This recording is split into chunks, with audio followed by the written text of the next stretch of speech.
com vocês na igreja e como eu fui abençoado pela vida dos pastores. Então, eu só quero dizer, de alguém de fora, você é privilegiado mesmo. Então, aproveite tudo que Deus tem para te entregar. Gente, trouxe então a minha família linda ali. Se vocês olharem rapidinho, ó, aquela é minha esposa, a Jéssica. E a melhor coisa que já veio da minha vida foi esse menininho lindo, gente. Eu sou corintiano, não faço muita coisa bem. A gente é desconfiado. A gente foi campeão paulista, 2 semanas depois a gente está sofrendo, né? Quem é corintiano aqui? Vamos fazer uma corrente de oração, gente. Misericórdia. Mas Deus me entregou uma coisa boa, que é aquele menininho lindo ali. Olha lá, já tá pulando. Daqui a pouco ele começa... Se ele gritar, gente, vocês perdoam meu filho, tá? Ele ainda não se batizou, vai se converter. Mas estou muito feliz de estar aqui com vocês, compartilhando um pouquinho da palavra de Deus. Vocês amam a Bíblia, gente? Vocês gostam de Bíblia mesmo? Então já pega a sua Bíblia. Eu quero que você abra comigo, por gentileza, no Evangelho de Mateus, no capítulo 7. Evangelho de Mateus, capítulo 7. Nós vamos fazer a leitura de, eu acho que 3 textos. Então, começando pelo primeiro, Mateus, capítulo 7. Nós vamos fazer a leitura a partir do versículo 21. Tem crente pentecostal aqui, gente? Ah, não, irmão, não me convenceram, não. Gente, eu sou pastor junto com a minha esposa ali na igreja Batista da Lagoinha. Então, nossa igreja é batista. Eu vim um povo pentecostal, irmão. Então, tem crente pentecostal aqui, gente? Amém. Glória a Deus, aleluia. Então, você me ajuda, gente. Eu dormi 2 horas essa noite. Eu estou à base de café. Então, você prega junto comigo. Se Deus falar, você vai dando glória, você chacoalha a pessoa do seu lado, você fala, cara, você está ouvindo isso daqui? Tá bom, irmãos? Quem já achou, diga amém aí. Amém. Mateus capítulo 7, a partir do versículo 21. O texto diz o seguinte: nem todo aquele que me diz, Senhor, Senhor, entrará no reino dos céus, mas apenas aquele que faz a vontade do meu Pai que está nos céus. Muitos me dirão naquele dia, Senhor, Senhor, não profetizamos nós em teu nome? Em teu nome não expulsamos demônios e não realizamos muitos milagres? Então eu lhes direi claramente, nunca os conheci. Afastem-se de mim, vocês que praticam o mal. Até aqui a leitura do texto. Senhor Deus, eu gostaria de orar mais uma vez junto com os meus irmãos, pedindo a Ti, fala conosco. Não queremos ouvir homens, não queremos ouvir ideias humanas particulares, nós queremos revelação divina, nós queremos ouvir a Tua voz, Espírito. Por isso eu oro junto com o pastor Pedro e com os demais, Senhor, cativa o nosso coração e que a partir de agora seja um período santo, sagrado a todos nós e daremos o devido respeito à Tua palavra. Eu oro no nome de Jesus e todos dizem amém, amém. Gente, esse texto, eu sei que ele parece um pouco pesado, mas a gente vai começar exatamente daqui.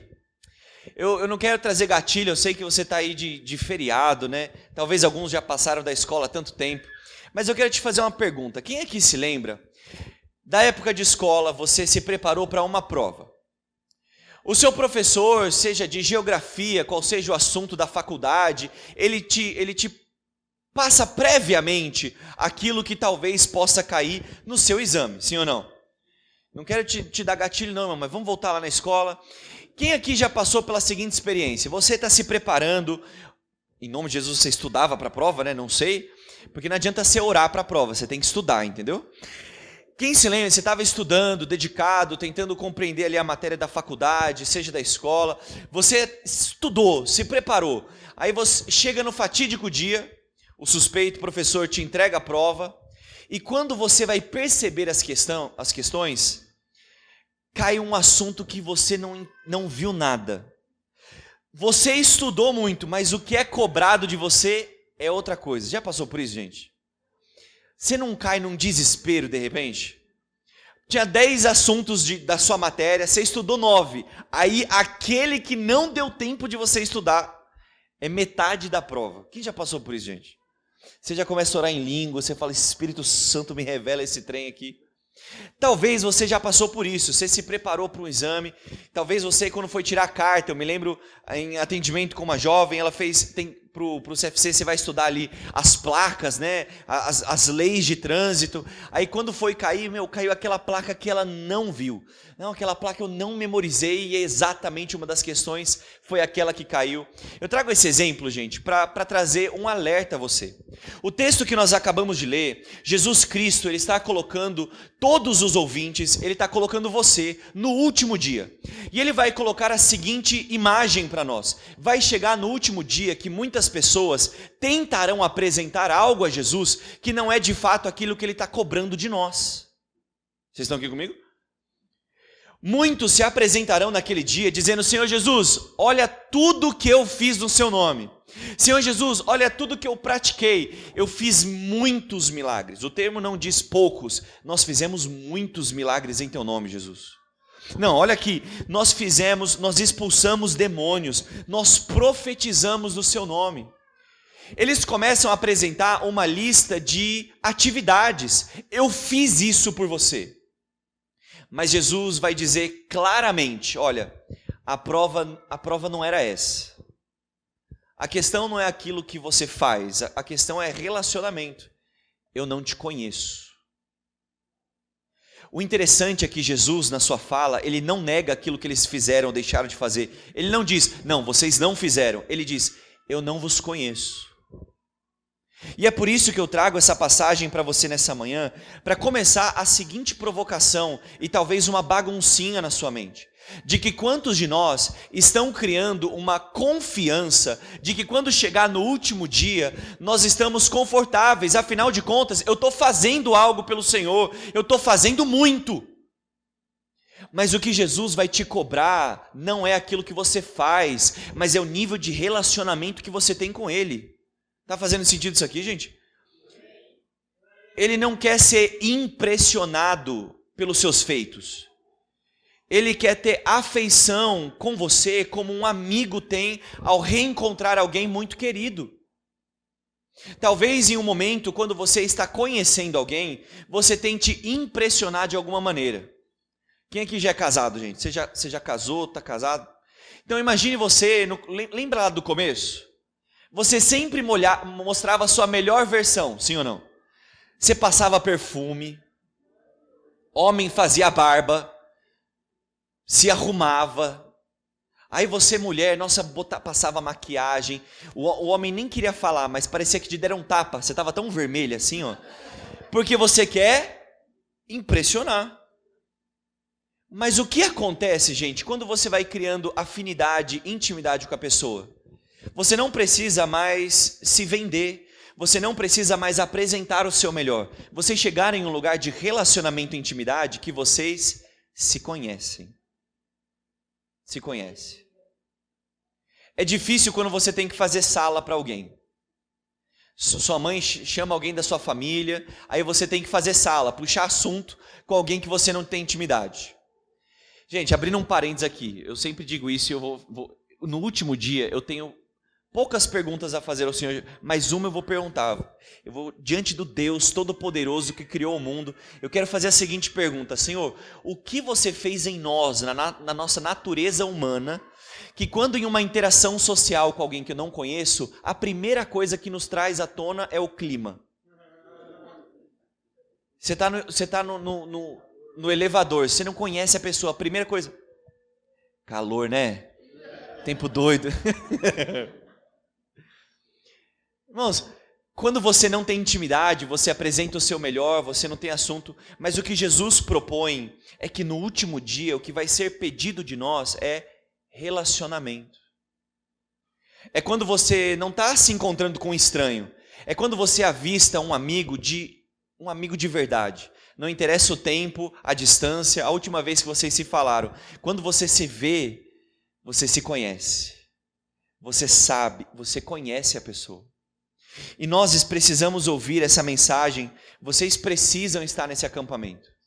Porque você vive em uma cultura extremamente apegada à produtividade. Se você trabalha, você entende algo. O que você vale é aquilo que você produz dentro da sua empresa. Deixa eu te falar algo, eu sei que alguns aqui não têm intimidade. Olha, meu chefe e eu, assim, somos amigos, a gente é uma família. Quem entra na empresa na primeira semana, né? Tem aquela semana, a gente é família, é puro match aqui, a gente se ama, se respeita, diversidade, respeito e amor, né? Você acha que está entrando... Pode parecer bonito, mas começa a faltar no seu trabalho, para de produzir. Você vai ser demitido, porque você vale aquilo que você produz. Meus irmãos, isso é âmbito empresarial. Reino de Deus, nós não somos equivalentes àquilo que nós produzimos. O nosso valor intrínseco está em sermos feitos à imagem e semelhança de Deus e estarmos reconectados com o nosso Pai através de Cristo. Esse é o seu valor. Está em relacionamento, não naquilo que você produz. Você está aqui comigo, irmão? Outra coisa, nós atrelamos a nossa identidade hoje em dia àquilo que nós fazemos. Se alguém te pergunta, olha, se apresenta para mim. Talvez a maioria de nós começa apresentando o nosso trabalho. Olha, eu sou professor, eu sou empresário, eu sou atendente. Isso não é o que você é aquilo que você faz. E nós vivemos em uma cultura que nos atrela àquilo que nós fazemos. A nossa identidade, de alguma maneira, é aquilo que eu faço. Mas no reino de Deus, a minha identidade, ela está relacionada com quem eu passo mais tempo junto. É o tempo que eu gasto com Deus, em intimidade com Ele, desenvolvendo amizade com Deus, que vai trazer o meu valor. E por isso eu quero dizer para alguns aqui, escute com muito carinho, Deus não está procurando performance, gente. Deus não procura performance. Talvez você já leu no Evangelho de João, que Ele não procura adoração. Ele procura adoradores. Ele não está procurando performance, Deus está procurando amigos. Deus está procurando o que, gente? Amigos. Deus está procurando com quem se relacionar. Eu me lembro certa vez que eu estava lá em BH, nós estávamos em uma conferência do Espírito Santo e um dos pastores que pregou, ele bagunçou a minha mente, gente. Eu me lembro que eu saí daquela noite em crise. Porque ele começou com a seguinte pergunta, né? Quantos estão precisando de Deus como amigo? E ele mostrou como Deus é sempre presente, como Deus é um amigo confiável. E aí no final ele começa a virar a pergunta dizendo: quem aqui precisa de um amigo em tempos de necessidade? Você liga para alguém em tempos de crise, esse amigo se faz presente. Agora ele pergunta: e se Deus precisar de alguém na terra? Se Deus precisar de alguém no interior de São Paulo, ele te encontra? Deus pode contar com você como um amigo? Vocês têm amigos, gente? É ou não é que em tempos de crise nós ligamos para os nossos amigos? Nós pedimos aos nossos amigos. Deixa eu te fazer uma pergunta, se Deus precisar de alguém, Ele pode contar com você? Como amigo? Porque a Bíblia nos apresenta muitos títulos. Como eu disse, nós somos apegados a títulos, né? Então tem gente que, eu me lembro, nossa gente, que fatídico dia. Eu me lembro que eu estava em uma igreja e de repente eu cheguei perto de alguém que eu e minha esposa conhecíamos, né? E aí eu fui tudo inocente, gente. Cheguei, fala aí comigo, você está bem, pastor?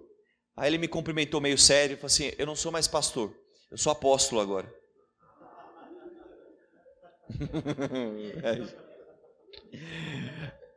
Eu sou um pouquinho melhor de disfarçar. A Jéssica já demonstrou a reprovação. Nós somos muito apegados a títulos e eu não sei o que você hoje carrega, se você é supervisor de uma empresa, se você é pai, se você é mãe, pastor, querubim em treinamento, quarta pessoa da Trindade. A Bíblia nos mostra um título muito interessante. A Bíblia vai falar a respeito de amigos de Deus. Pessoas que andavam com Ele. E é para isso que eu quero que você abra comigo no segundo texto. Por gentileza, abra comigo em Gênesis capítulo 6. Gênesis capítulo 6.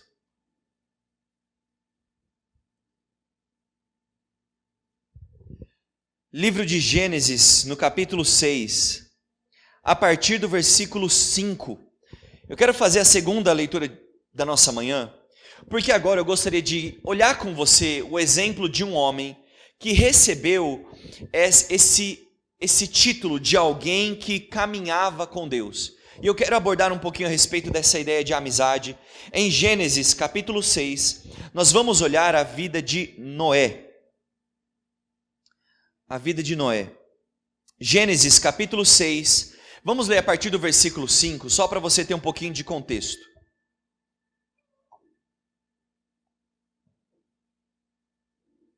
Quando você achar, dá um amém para mim.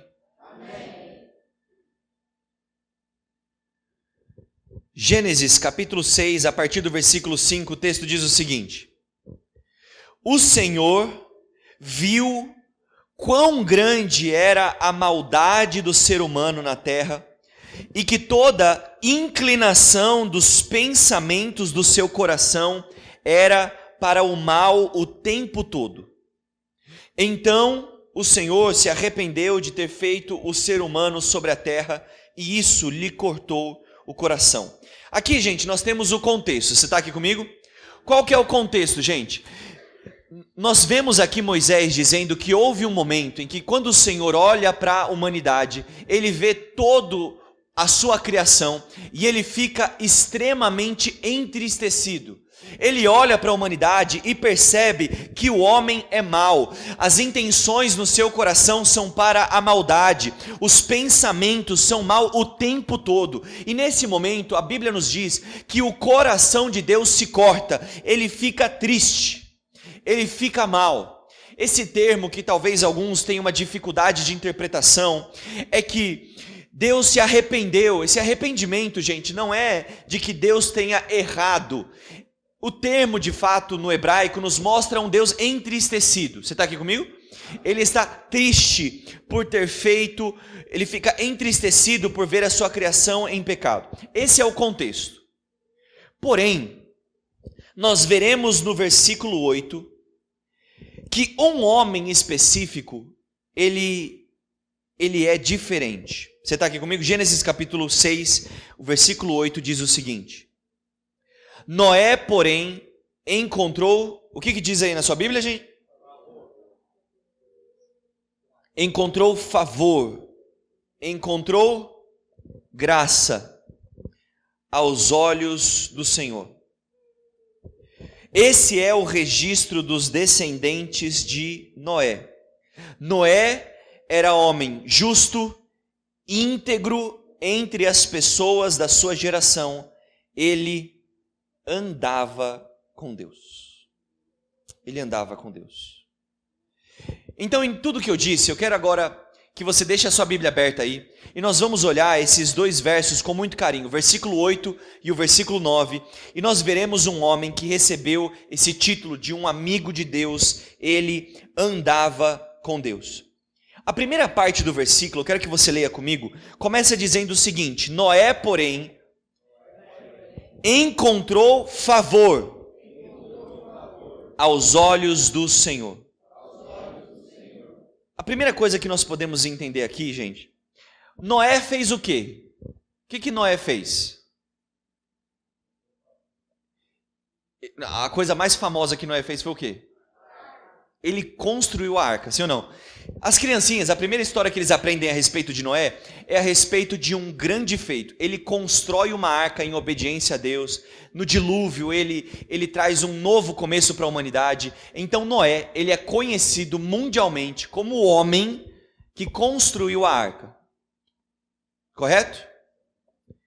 Mas o texto não nos mostra ainda essa direção.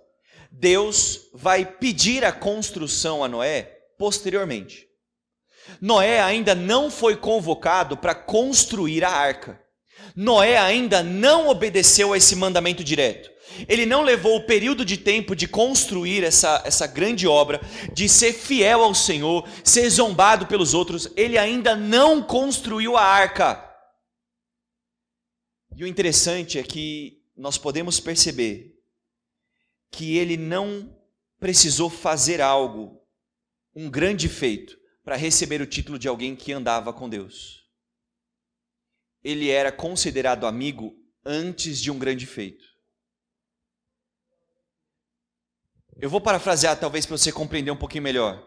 Ele não foi chamado de amigo de Deus depois de fazer algo grande. Noé era um homem. E na sua conduta, ele encontrou favor aos olhos de Deus.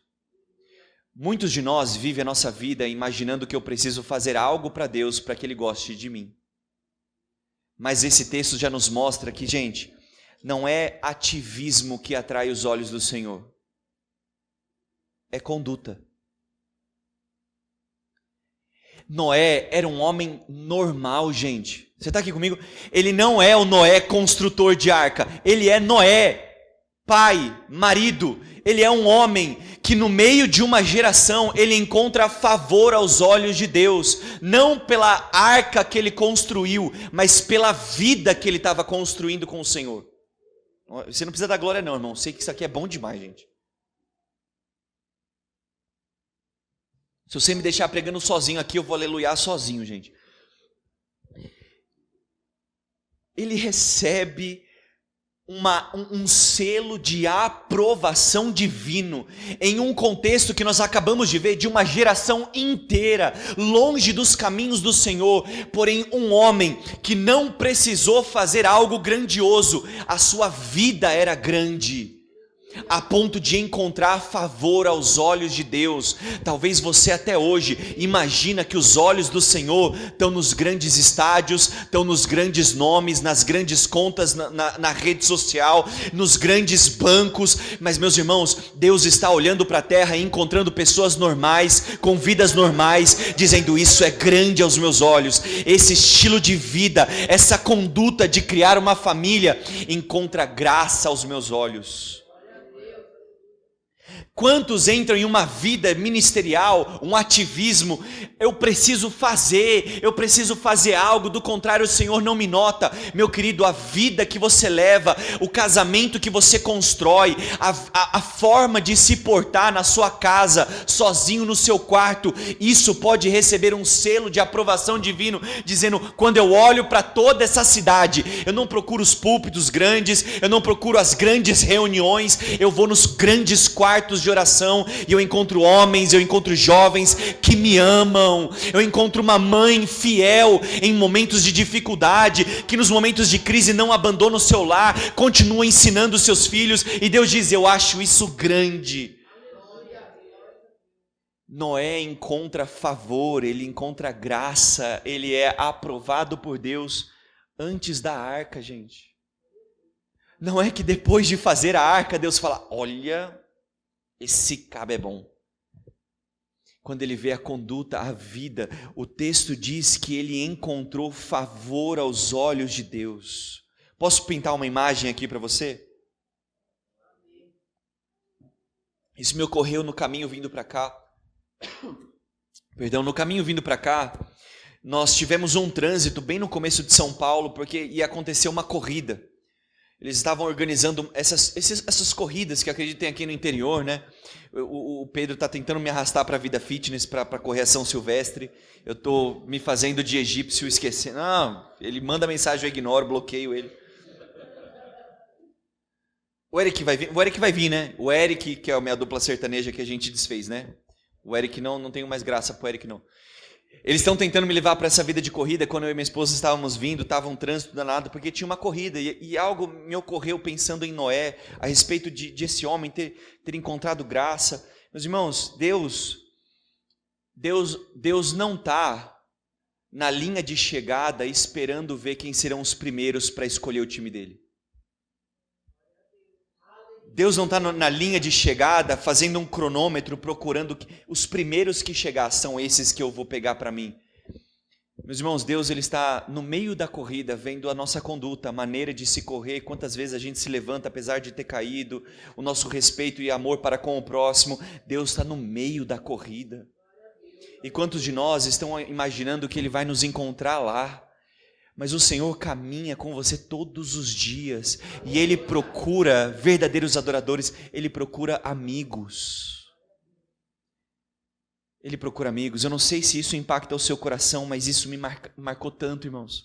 Quando eu percebi que o maior nome e a maior fama que Noé teve aconteceu muito antes daquilo que nós o conhecemos por ser famoso. É por isso que às vezes você olha para alguém explodindo, sendo usado ministerialmente, quem sabe a aprovação desse homem ou dessa mulher veio muito antes. O Senhor já o amava, já o escolheu antes da visibilidade. Quem está entendendo isso aqui, gente? É para isso que eu quero trazer para você a consciência de que a maneira que você se conduz hoje é o que vai trazer de fato essa graça e esse favor do Senhor sobre você.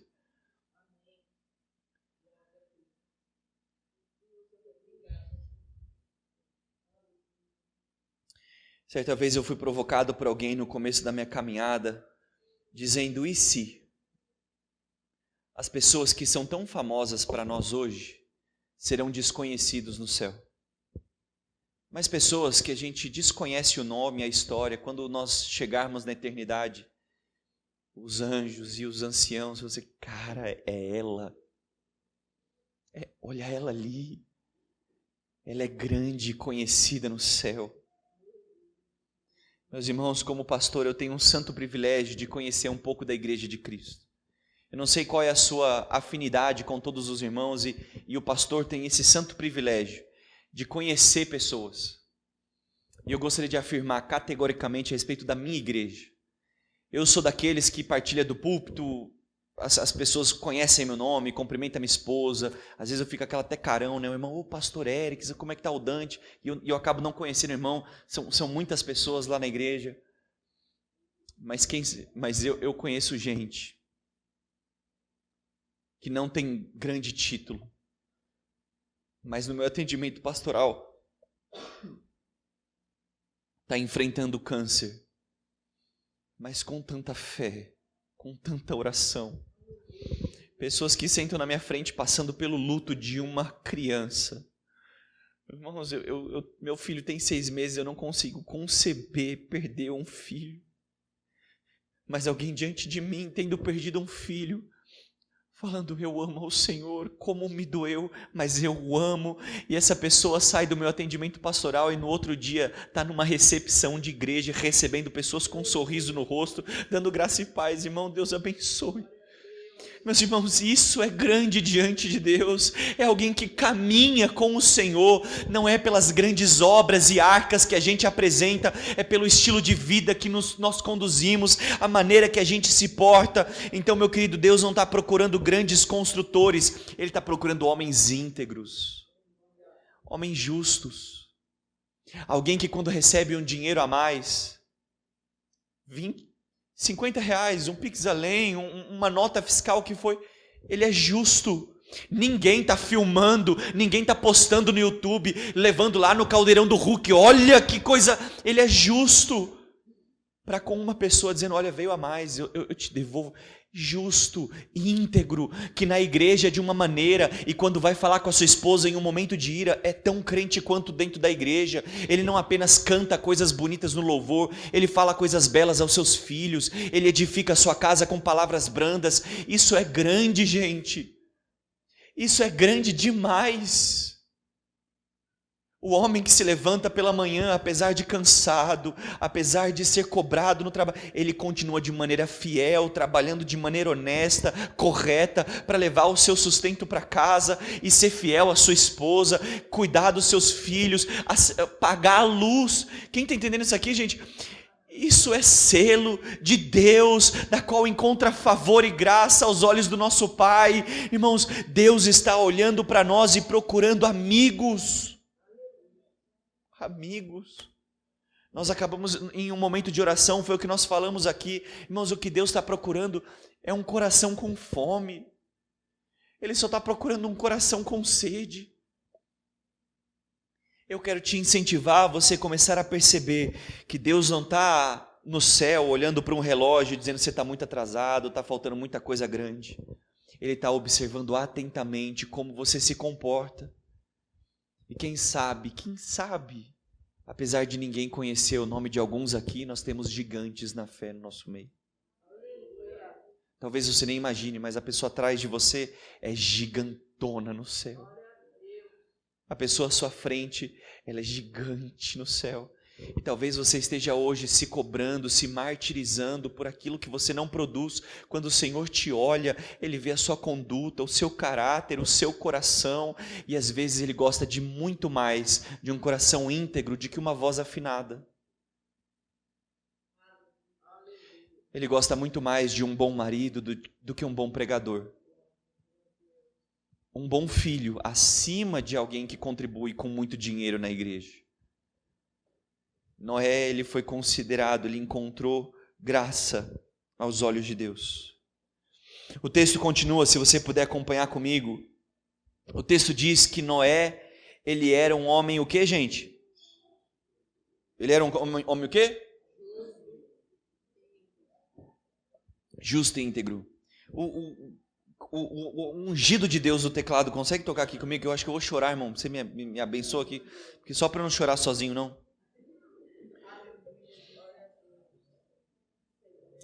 Noé, ele era um homem o quê, gente? Justo e o quê? Íntegro. Mas eu quero chamar a atenção às próximas palavras de Moisés. Ele diz o seguinte: entre as pessoas da sua... Repita comigo: entre as pessoas da sua geração. Da sua geração. Então, em primeiro lugar, nós vemos que não é o ativismo, não é os grandes feitos que determinam alguém ser amigo de Deus. É a sua conduta, é a sua vida, é a maneira que se porta. O próximo momento do texto nos mostra algo também interessante. Que ser amigo de Deus, proximidade com Deus, implica, preste atenção, proximidade com Deus implica no afastamento do pecado do nosso tempo. Proximidade com Deus implica em afastamento do pecado do seu tempo. Talvez você já tenha ouvido um ditado: tentar agradar gregos e troianos. Já ouviu isso? Talvez. O que significa esse ditado, né? Agradar a gregos e troianos. É uma pessoa que tenta, de alguma maneira, apaziguar partes que não se dão bem. Certo? Você tenta, de alguma maneira, conciliar partidos que historicamente estavam tentando se matar mesmo. Entende? E eu não digo isso de maneira positiva, como alguém conciliador. Eu digo de uma maneira pejorativa. Muitos de nós estão tentando agradar aos céus, ao mesmo tempo mantendo popularidade com os troianos. Estão tentando, de alguma maneira, ser bem popular e bem visto entre as pessoas do seu trabalho, os seus parceiros de profissão, enquanto eles estão indo contra aquilo que agrada aos apóstolos que caminhavam com Jesus. Pessoas que tentam, de alguma maneira, ser amigo de Deus e ser amigo de Dalila. Se você fizer cara de paisagem, Deus vai revelar seu CPF para mim. Meu querido, nós vemos que Noé, ele era um homem justo e íntegro em uma geração que nós acabamos de ler que desagradava a Deus. Era uma geração que quando Deus olhava o apunhado, ele ficava entristecido. Porém, Noé, ele se mantinha íntegro. E eu quero te dizer algo para você. Você quer ser amigo de Deus? Você quer ser amigo de Deus? Talvez você precise ser inimigo de algumas pessoas. Certa vez eu vi um comediante, ele estava falando algo muito interessante. Ele citou um autor que diz o seguinte: eu não me preocupo com as suas vaias, porque eu já vi o tipo de gente que você aplaude. E talvez você esteja ainda hoje, diferente de Noé, extremamente apegado ao que a sua geração pensa de você, o que vão dizer a seu respeito, se afinal de contas você se assumir como amigo de Deus. Porque como amigo de Deus isso implica muita coisa. Eu recomendo você ler a Bíblia. Você pode começar em Gênesis e termina lá em Apocalipse.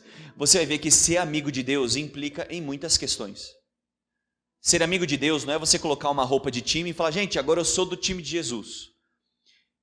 Caminhar e ser amigo do Senhor te traz um nível de crença e conduta e comportamento que talvez esteja desalinhado com a agenda da sua geração.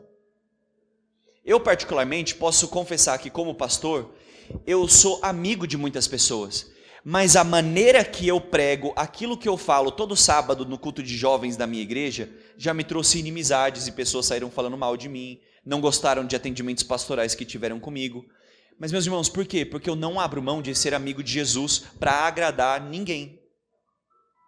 Certa vez um pregador na nossa igreja disse algo tão interessante, ele diz, olha, eu sou muito, pastor, eu amo a sua vida, obrigado pelo convite, mas a partir de agora eu estou preso à palavra, e ainda que eu lhe desagrade, eu sinto muito. Noé, ele era um homem íntegro no meio da sua geração.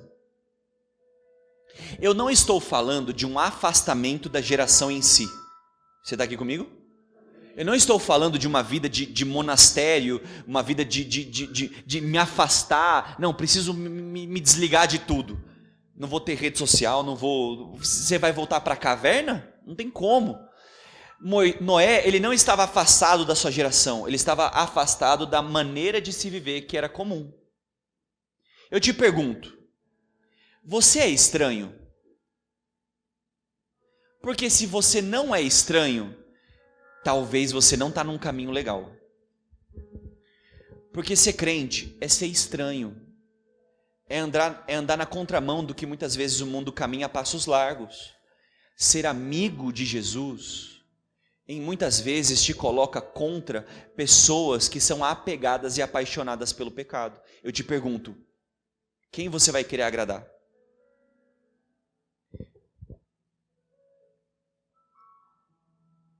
Noé, ele tem literalmente um divórcio com a sua geração. Existe biblicamente, gente, alguns rompimentos, que não são esses dramas de dorama que a gente vê hoje em dia, mas são condutas e posturas de alguém que diz, olha, até aqui a gente caminhou junto.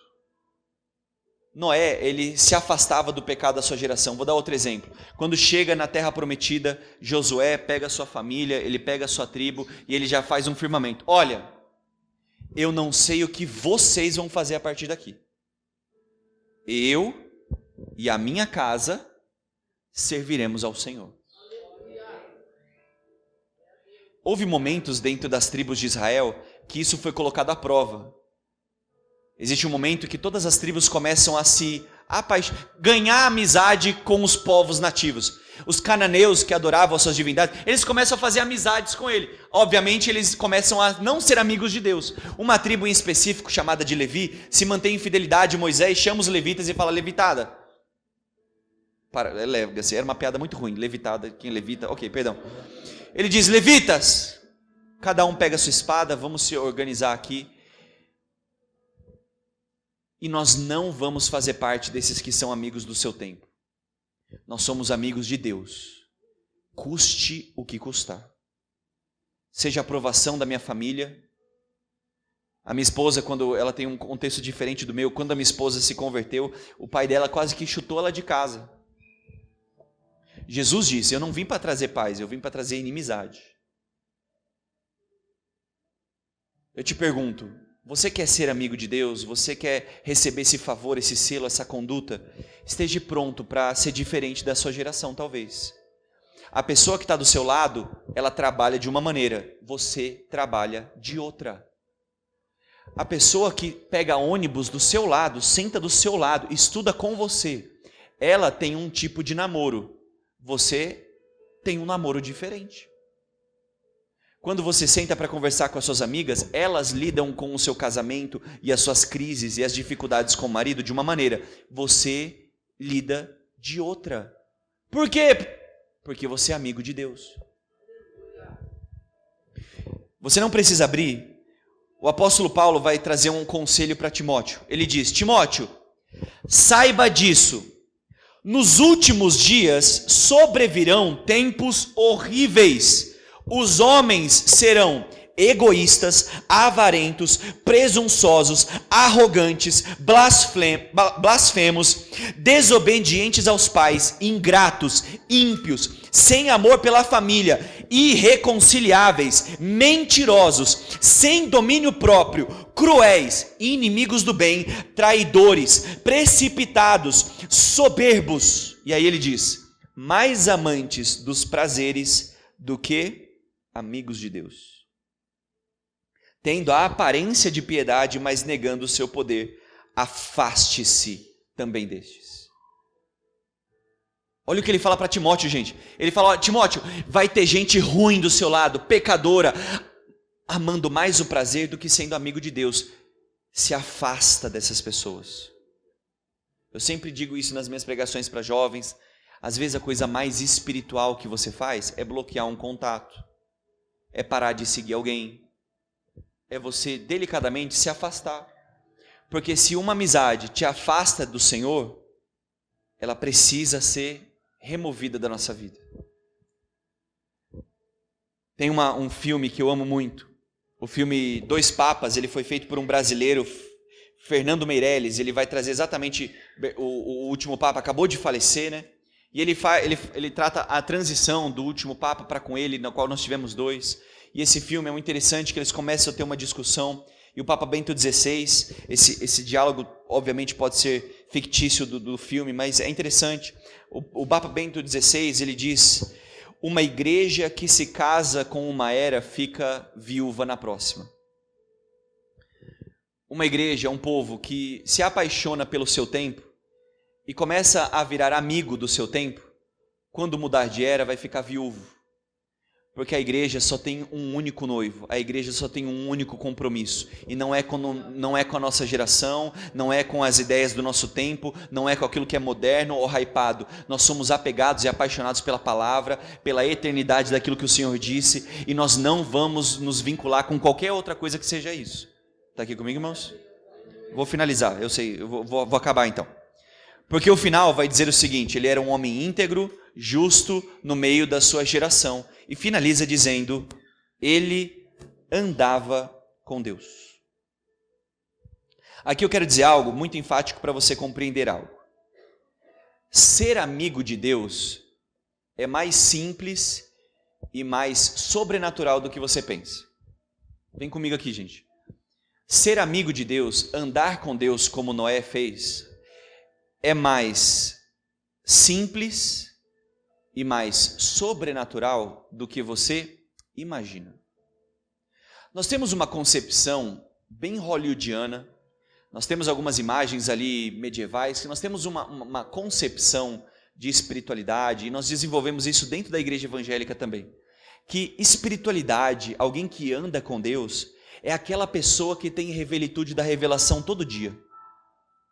A pessoa acorda com um anjo fazendo assim, ó, todo dia. Não é o despertador nervoso. A gente acorda assim, né? Aí você já acorda ramelado assim. Aí vou dizer a minha acordada ultimamente, tá bom? Eu tô cansado. Aí, ou dando risada também. A criança acorda rindo, brincando. Aí eu cansado. Ô, irmão, a dificuldade de ser espiritual nesse momento. Eu falando assim, Senhor. Aí você já acorda atrasado para o trabalho, correndo, aí você tem que sair escovando o dente meio torto. Aí você acha que o espiritual é aquela pessoa que acordou assim, levitando. Ela acordou orando em línguas assim.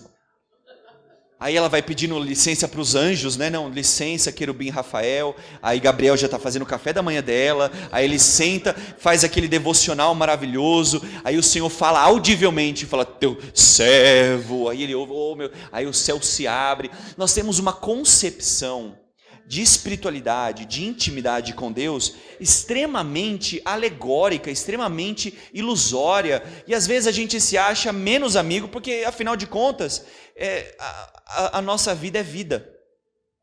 A nossa vida é cachorro fazendo necessidade onde não deve, é o gato que sumiu, aí você fica procurando o gato, é o chefe mandando mensagem antes de começar o seu expediente, é você querendo ir embora para casa e um cliente segurando você. Não é, gente? Estou falando besteira aqui? É chefe marcando reunião rápida às 6 horas da tarde. A nossa vida é vida. E aí nós nos perguntamos, não é possível que eu caminhe com Deus. Outras pessoas estão andando com Deus de fato. Mas o interessante é que, se você acompanhar a narrativa de Noé, e tudo aquilo que Noé fez, meus irmãos, tudo que há de sobrenatural foi Deus que fez. Eu quero te incentivar, volta e veja o que Noé fez. ele foi um homem pecador como nós, inconstante, mas Noé, ele foi homem. Sabe o que Noé fez? Entrou farpa de madeira no dedo dele, ele martelou o dedo sem querer porque foi acertar o prego e errou, ele puxava a corda. Noé, ele construiu. Noé, ele obedeceu. Ele teve filhos, ele teve a sua esposa. Noé, ele andava com Deus. Sabe o que o termo hebraico andar significa? Andar. Eu amo isso. A gente vê lá no grego, tudo. O que é no grego? É tudo. Irmão, sabe o que andar, literalmente, andar é caminhar, é ir, é vir. Noé, ele andava com Deus. Ele vivia uma vida cotidiana de tal maneira que o Senhor era próximo dele. Meu irmão, ser amigo de Deus é simples, é no dia a dia. Às vezes nós estamos esperando os picos de espiritualidade, os ápices de glória em períodos de adoração. Meus irmãos, ser amigo de Deus é você viver a sua vida de tal maneira, com uma conduta da qual você receba o selo. Esse é amigo de Deus. Sabe como um bom amigo de Deus se porta? Quando alguém perde um familiar, ele chega no velório e nem sempre ele ressuscita o morto. Porque o amigo de Deus vai ressuscitar o defunto. O amigo de Deus, ele está abraçando os parentes, chorando e dizendo: eu sinto muito. Eu nem sei o que dizer, eu sinto muito. O amigo de Deus, quando alguém está passando necessidade, nem sempre ele vai falar: peraí. Ele fecha assim uma mochila, aí ele abre e multiplicou pães. Fala assim: ó, dinheiro aqui, ó, multiplicou dinheiro. É quando alguém passa necessidade, ele fala assim: cara, eu não vou fazer um frango, eu vou fazer 2. E entrega para a pessoa, fala assim: olha, toma aqui um presente para você. Amigo de Deus nem sempre chega na casa de alguém em necessidade, ora, Senhor, e cai maná do céu na frente da pessoa. Mas quando ele faz mercado, ele compra 2 arroz, 2 feijão, 2 macarrão e visita o irmão e fala assim: olha, eu fiz uma compra para você. Quem está entendendo isso aqui, gente? O amigo de Deus, quando tem alguém passando crise, nem sempre ele chega dando uma resposta do alto. Ele simplesmente coloca a mão no ombro e fala assim: vamos orar juntos. Vamos clamar a Deus. Amigo de Deus é alguém que anda com Ele, vive a sua vida todos os dias, como amigo. Amigo. Então eu quero te dizer nessa manhã, eu não sei o que você tem buscado, talvez você tenha imaginado que é necessário fazer, mas o que você precisa é se relacionar com Deus a tal ponto de ser amigo dEle. E toda a sua vida tem essa marca. Ali vai alguém que anda com o Senhor. Quero te pedir que você se coloque de pé no seu lugar.